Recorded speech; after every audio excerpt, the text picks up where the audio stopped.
വാക്കുകൾ ഒഴുങ്ങിപ്പോകുന്ന ചില നേരങ്ങളുണ്ട്. ചില വാക്കുകൾ മൗനത്തിന് വഴിമാറിപ്പോകുന്ന സന്ദർഭവും ഉണ്ടാവാറുണ്ട്. വാക്കുകൾ വാചാലമായി പോകാതിരിക്കണം ചില നേരങ്ങളിലെങ്കിലും എന്ന് നമ്മെ പഠിപ്പിച്ചു.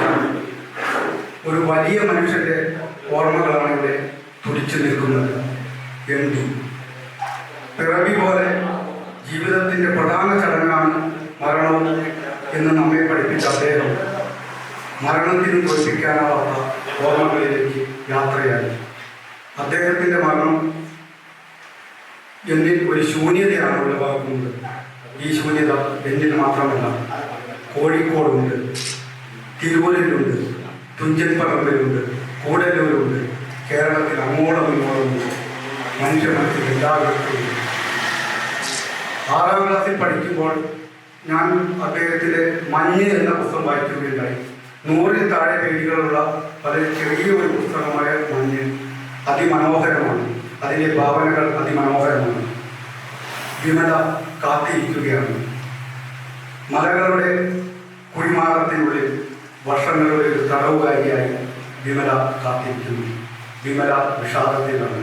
കൊടുമുടികളുടെ വള്ളിപ്പടർപ്പുകൾ അപ്രതീക്ഷിതമായി. മലനിരകളിൽ നിന്നും മറ്റൊരു മേഘക്കീറ് പോലെ ഇളം നീല ചായ കലർന്ന മഞ്ഞിൻ പടം താഴേക്കിറങ്ങി. താഴെ വള്ളിപ്പടർപ്പുകളിൽ കുടുങ്ങിക്കിടന്നിരുന്ന വർണ്ണശബളമായ ഭൂമികൾ പ്രതീക്ഷിതമായി. അടച്ചിട്ട ചില്ലിജാലകത്തിൻ്റെ നേർത്ത വിടവിലൂടെ തണുപ്പ് അരിച്ചു കയറി വരുമ്പോൾ വിമല സ്വപ്നത്തിലാണ് പോകുന്നു. അത് മഞ്ഞ് അതിമനോഹരമാണ്. ഒരു വടക്കൻ വീരക കഥയിൽ ചന്തുവിനെ തിരുത്തി എഴുതിയതിലൂടെ ചതിയൻ ചന്തു ചതിയനല്ലാതായി മാറും. അതുപോലെ തന്നെ 2ാം ഊഴത്തിൽ ഭീമസേനനെ വർണ്ണിക്കുന്നത് വളരെ മനോഹരമാണ്. മലനിരപ്പട്ട് വിരിച്ച മലനിരകൾക്കുള്ളിലൂടെ മലയുടെയും പുഴയുടെയും സൗന്ദര്യം ആസ്വദിച്ച് വെള്ളാരം കല്ലുകളിൽ ചവിട്ടി ഭീമസേനൻ യാത്രയാകുമ്പോൾ ഭീമസേനനെ യാത്രയാക്കാൻ വെള്ളിപ്പറവകൾ താഴേക്ക് ഇറങ്ങി വരുന്നു. ഒരു നോവലിസ്റ്റിന് ഒരിക്കലും ഒരു ചെറുകഥാകാരൻ ആകണമെന്നില്ല. ഒരു ചെറുകഥാകാരൻ ഒരിക്കലും ഒരു സംവിധായകനാകണമെന്നില്ല.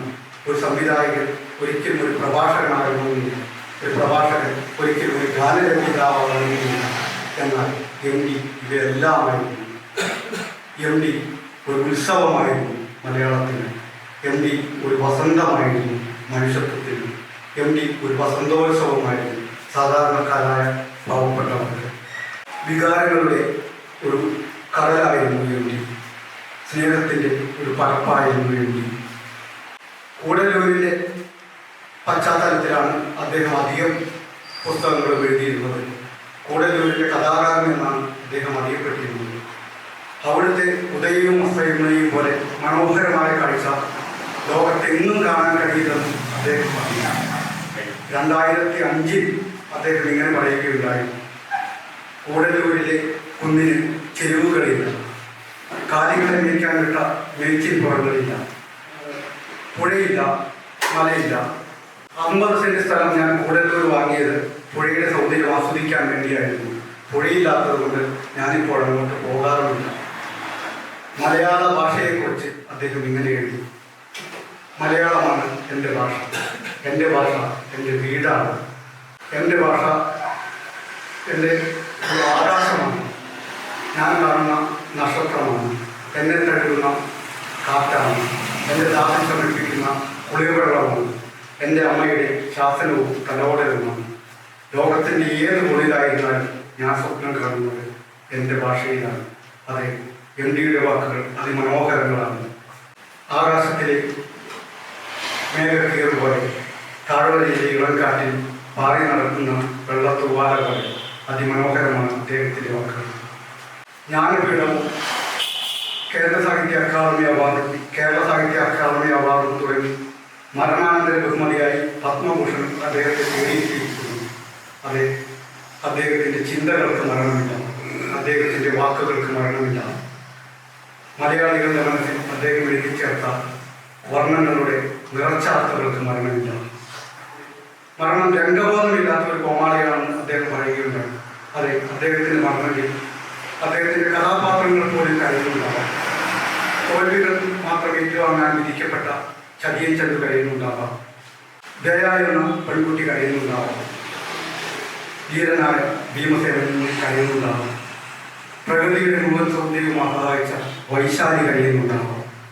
കാത്തിരുന്ന് തണുത്ത് കുറച്ച് ഒരിക്കൽ പിന്നീട് വിമലയും കഴിയുന്നുണ്ടാവാം. അതേ വേണ്ടി നിങ്ങളുടെ വാക്കുകൾക്ക് മറന്നില്ല. അദ്ദേഹത്തിൻ്റെ ഏത് വേദിയിലും ഞാൻ പറഞ്ഞ് അവസാനിപ്പിക്കുന്ന ഒരു വാക്കുണ്ട്: സ്നേഹത്തിൻ്റെ ഭാഷയ്ക്ക് ശബ്ദമില്ല, സ്നേഹത്തിൻ്റെ ഭാഷയ്ക്ക് വാക്കുകളില്ല, സ്നേഹത്തിൻ്റെ ഓർമ്മയ്ക്ക് മരണമില്ല. നന്ദി.